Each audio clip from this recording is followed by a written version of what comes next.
สบายดีพ่อแม่พี่น้องเอฟซีตามบุญปีใหม่ทูสหรัฐอเมริกาขายพวกมาคนบ่มีไอ้ตัวนั้นไม่พอพอมันบอลนะบุรุษผู้ปากเสียงปากเสียงไม่แต่มันบ่มีเสียงเขาตัวนี้โจนเลยจะเงียบเอาแล้วบ่มีแบบบริษัทเลยทีนะครับเขาบุรุษพูดบอกบริออนใบใหญ่ร้ายนี่เนี่ยเปิดไปแล้วก็เอารถบางคนบ่ใส่ไว้รองเลยใส่กับไว้ลอยใส่ซ่อมอยู่ในเรือเขาจะเอาซ่อมใส่เสียงบุญปีใหม่พ่อแม่พี่น้องถ่ายภาพให้ดูเด้อติดตามพ่อแม่พี่น้องเอฟซีที่ไม่แห้งทำกัน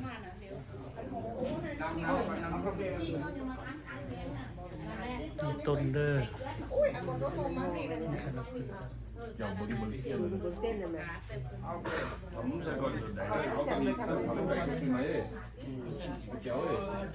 ถ้าว่าเงินของพวกแก้วอยู่ใส่มันจะสวยกว่า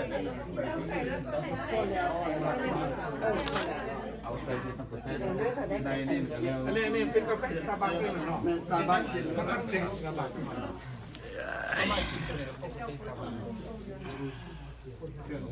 สบายดีตุ๊บ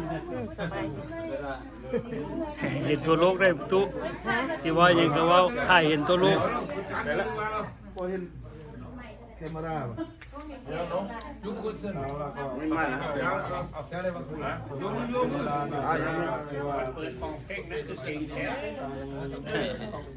เปิดนี่คือเป็นอยากย้อนว่าผมลงบอกเป็นสปอร์ตแล้วก็จากที่บนต่างๆกันนะเราตื่นมาวันนี้ก็ได้มีโอกาสได้มาใส่ผักโรตีนี่คนละบ้านน้องนี่เนาะเป็นเจ้าของกินน้ำมันทำในคุณศาสนาของเราที่ทำประเพณีทั้งหลายเย็บมาสัวปีเป็นมือดีก็อีกมือหนึ่งก็เดินทางครอบครัวที่ได้มาตามปกติผมกุศลไปให้ญาติพี่น้องพ่อแม่ปู่ย่าตายายที่ได้ร่วงรับไปเพื่อให้เขาได้มาสาธุพัฒนาอำเภอก่อนจะกล่าวว่าขออนุญาตอ่านก่อนมาเพื่อให้ลงครอบครัวของไม่ออกตามเป็นคำพ่อเพื่ออุทิศบุญกุศลไปหาพอออกวันทาเป็นคำพ่อแล้วก็พอออกคุยรัตนสงครามต่อมาเอาครอบครัวของไม่ออกน้ำจันแสงแก้วเพื่ออุทิศบุญกุศลตามวันที่ไปหาพอออกอันไลแสงแก้วครอบครัวของไม่ออกจันธิดา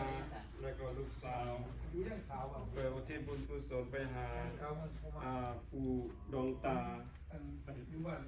โอเคยานางเปาบอกยานางเปาพอทองศรีแม่จันไดพร้อมด้วยลูกหลานแล้วก็ครอบครัวของพ่อปานางเป็นเดียวอุทิศบุญกุศลไปให้ผู้เป็นครัวแดนเนียลเป็นเดียวหัวของพ่อไมโนรัตนาอุทิศบุญกุศลไปหาพ่อไมโนแม่นางแปงปู่เนาะไม่โนจางยานางเอื้อยท่านมีท่านอเล็ก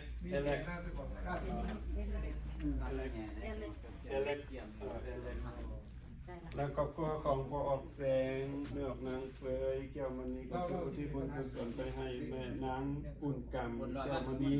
พ่อแขกอินแก้วมณีนาสละแก้วมณีนาบุญทีแก้วมณีแล้วก็น้องสายสวัสดิ์ตอมทีแก้วมณีแล้วก็ที่ครอบครัวของไม่ออกซินดี้ดวงนารีแล้วก็เดือกมันแก้วดวงนารีก็ที่ผมกุศลไปหา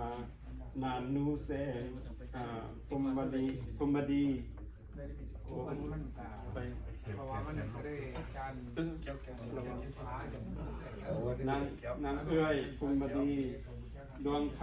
ำดวงนารีบุญดีดวงนารีแม่เท่ายอดดวงนารีไม่อินคำดวงนารีแล้วก็นางลุงดวงนารีแล้วก็อุทิศครอบครัวของอันนี้มูตนาอุทิศกุศลน้ำคุณแก้ว หมดไฟนานมันจะเป็นหมด จาก เกี่ยว ลูก3คน โอเคดูแก้ว ผมหมดไฟอ่ะ หมดไฟอ่ะนั่น หมดไฟไฟใหม่ ครอบครัวของผม คุณทุกคนทุกทีทุก แก้ คว นหมดแล้ว อินยาวงก็ หรือใหม่ อุทิศบุญกุศลไปให้ลูกแลนหลานครอบครัวของสิงห์ทองบ่อินยาวงลูกชายเนาะผงแก้วอินยาวงอันนี้เป็นลูกชายทองสุกอินยาวงลูกชายเนาะแล้วก็ไม่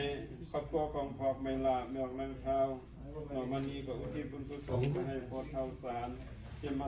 มเสนแม่เท่าที่เทมเสนแม่กาบ